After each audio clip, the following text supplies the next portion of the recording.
Why do marriages die emotionally before they die legally? Alright, I'm curious. Let's listen along. Drop your thoughts in the comment section. Why do marriages die emotionally before they die legally? Most marriages don't end the moment the divorce papers are signed. They end in the kitchen, where two people make small talk instead of connection. They end in the bedroom, where touch becomes routine or disappears altogether. They end in the long stretches of silence that replace laughter, in the text messages that sound more like roommates than soulmates. They end emotionally, long before they end legally. And the saddest part is many couples don't even realize it's happening until it's too late. No one wakes up one day and says, I want to feel nothing for my partner. Emotional death is slow. It creeps in. It disguises itself as stress, busyness, or being just too tired. And one missed conversation turns into 10. One ignored feeling becomes a whole category of topics you've never touched, until the only things left between you are bills, logistics, and the sound of two people who used to try, now just tolerating. The truth is, emotional disconnection starts quietly. It begins with the moment we dismiss as no big deal, the hurtful tone we never apologize for, the vulnerability we ignore because we're distracted, the affection we withhold out of pride or punishment, the time we chose to scream instead of the person beside us. These aren't relationships ending on their own, but they become patterns. And when they do, the foundation begins to crack. What makes emotional neglect so dangerous is that it's often invincible. There is no dramatic fight, no betrayal, just absence, just silence, just a slow fading of emotional investment. You stop saying, I miss you. You stop noticing when something is off. You stop showing up for the little things, not because you don't care, but because you have started assuming the relationship can survive on autopilot. But love without presence is just performance. And when presence fades, so does the emotional heartbeat of the marriage. And eventually, one partner feels lonely, even when they are not alone. They feel like they are living beside someone, not with them. Like they are constantly reaching for something that is no longer reaching back. And it doesn't happen in a big moment. It happens one dinner, one I am fine, one unresolved tension at the time. They begin to grieve not the loss of their spouse, but the loss of emotional intimacy, of being seen, of being wanted. What's devastating is that by the time this grief becomes visible, it's already far gone, far along. And the partner on the receiving end often feels blindsided. I didn't know you felt this way. You didn't want to say something, but the truth is, they probably did. It just wasn't loud. It wasn't in the sigh. The way they stopped asking for help, the way they turned away when you reached for them, the way their laughter disappeared from the house. It wasn't a scream. It was a slow emotional fading. And once it reaches that stage, recovery isn't impossible. But it requires more than effort. It requires rebuilding safety. What causes this kind of emotional erosion?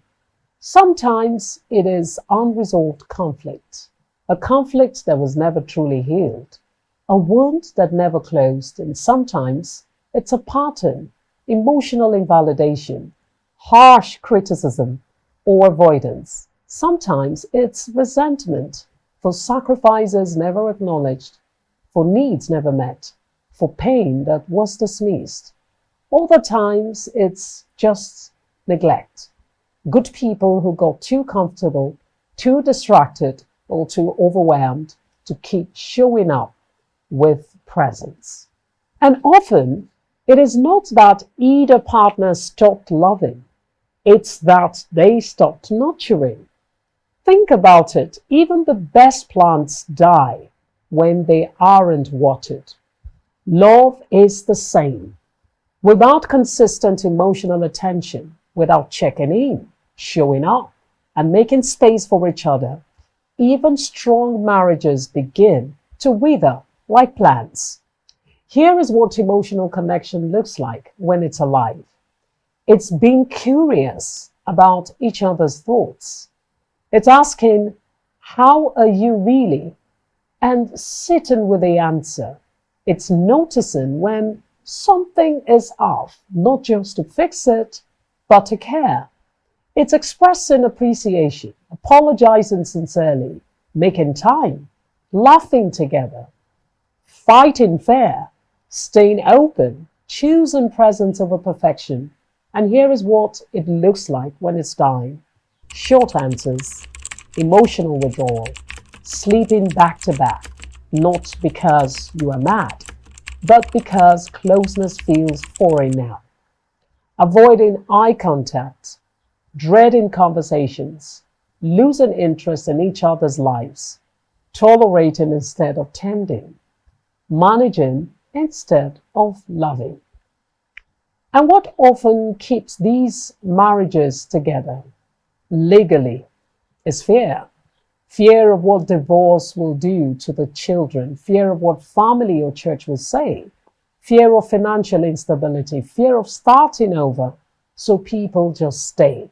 They stay in marriages that feel emotionally over because staying feels safer than the unknown. And from the outside, they look like a functional couple, but on the inside, they are grieving something they're too afraid to name. The emotional death of a marriage doesn't always lead to divorce, but it does lead to disconnection, to disaffection, to the kind of loneliness that no amount of shared responsibilities can fix. And if it is not addressed, it often leads to escape, whether through affairs, addictions, or emotional shutdown, because people who feel emotionally starved will eventually start searching for something somewhere else, even if they don't know what it is. So how do you keep a marriage from dying emotionally? Big question. You don't wait for the crisis. You don't assume that because things seem stable, they are safe. You stay curious. You keep showing up. You notice when connection starts to sleep, and you talk about it, even if it's uncomfortable. You don't let days turn into weeks of surface level exchange. You don't punish each other with silence or sarcasm. You don't let busyness become a barrier to intimacy. You also take responsibility for your words, your tone, your effort, and your own triggers. You apologize often. You ask your partner what they need to feel emotionally safe, and you listen without defensiveness. You prioritize your marriage not just with date nights, but with daily moments of intentional connection. And most importantly, you protect the emotional climate between you and your partner. And you ask, is our home a safe place?